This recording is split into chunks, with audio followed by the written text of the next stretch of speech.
नमस्कार, Hindi dictation YouTube channel पर आप सभी का स्वागत है। रेडी हो जाइए डिक्टेशन लिखने के लिए 5 सेकंड में।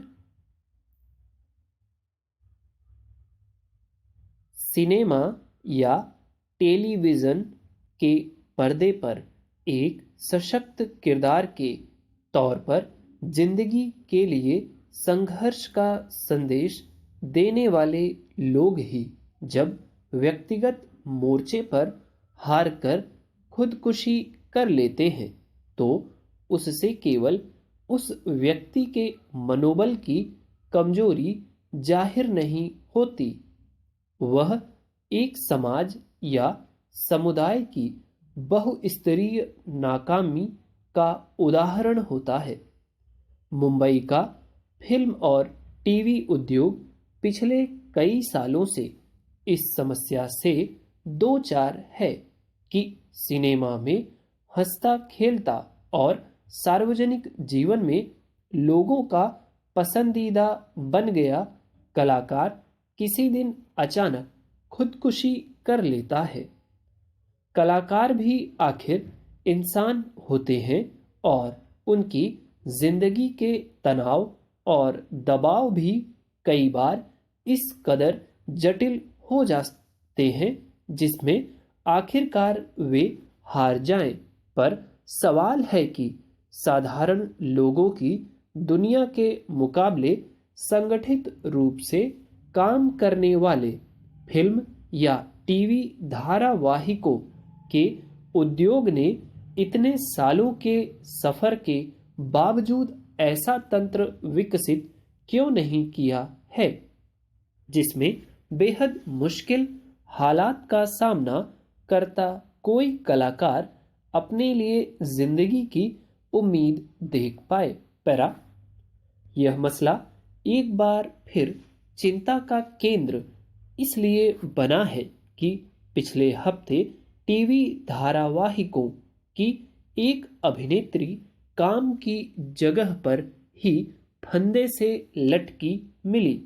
सिर्फ 21 साल की उम्र में उसकी इस तरह मौत किसी भी संवेदनशील व्यक्ति को परेशान करने वाली है। इतनी कम आयु में ही उसने धारावाहिक और मनोरंजन जगत में अच्छी पहचान बना ली थी।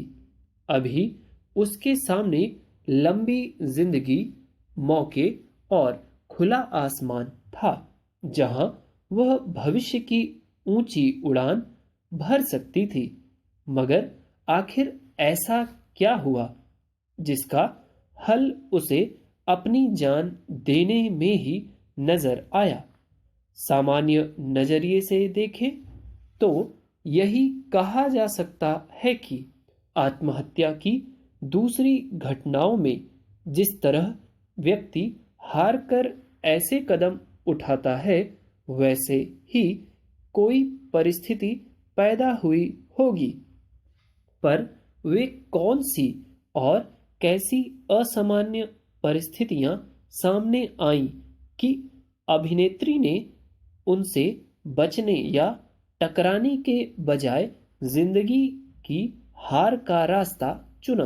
पैरा, पिछले कुछ सालों में सुशांत सिंह राजपूत, वैशाली ठक्कर, आसिफ बसरा और कुशल पंजाबी से लेकर परीक्षा मेहता जैसे अनेक कलाकारों ने कम समय में ही बॉलीवुड या टेलीविज़न में अभिनय की दुनिया में अपनी अच्छी पहचान बनाई थी, लेकिन अचानक उनके आत्महत्या कर लेने की खबरें आईं।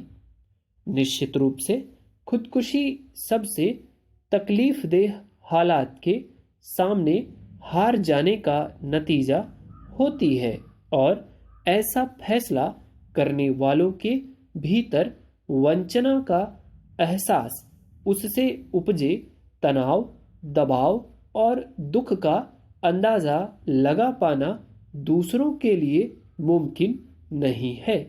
मगर किसी भी स्थिति में जीवन खो देने के बजाय हालात से लड़ना और उसका हल निकालना ही बेहतर रास्ता होता है।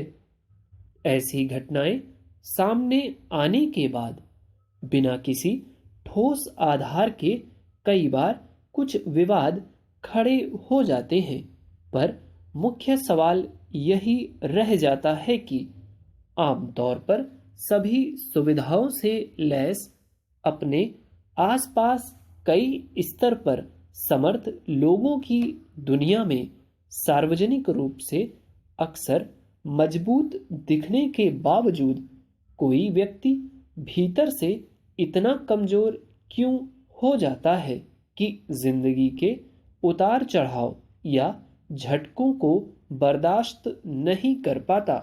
जाहिर है, सामाजिक प्रशिक्षण के अलावा सामुदायिक स्तर पर एक ऐसे ठोस तंत्र की जरूरत है जहां अपने सबसे मुश्किल और जटिल हालात में पड़ा कोई व्यक्ति बिना किसी संकोच या बाधा के अपने लिए संवेदनात्मक जगह महसूस कर सके और एक बार फिर से जीना शुरू कर सके। उम्मीद है आपने डिक्टेशन लिख लिया होगा। यदि आप नहीं लिख पाए हैं तो परेशान नहीं होना, उन वर्ड्स को ढूंढिए जो आप नहीं लिख पाए हैं और उनकी प्रैक्टिस अलग से कीजिए और फिर डिक्टेशन को लिखिए। ठीक, डिक्टेशन आपको कैसा लगा कमेंट में ज़रूर बताएं, और यदि वीडियो अच्छा लगता है तो प्लीज़ लाइक तो ज़रूर कर दिया करें और दूसरे दोस्तों के साथ या ग्रुप्स में ज़रूर शेयर करें। That's all, thank you.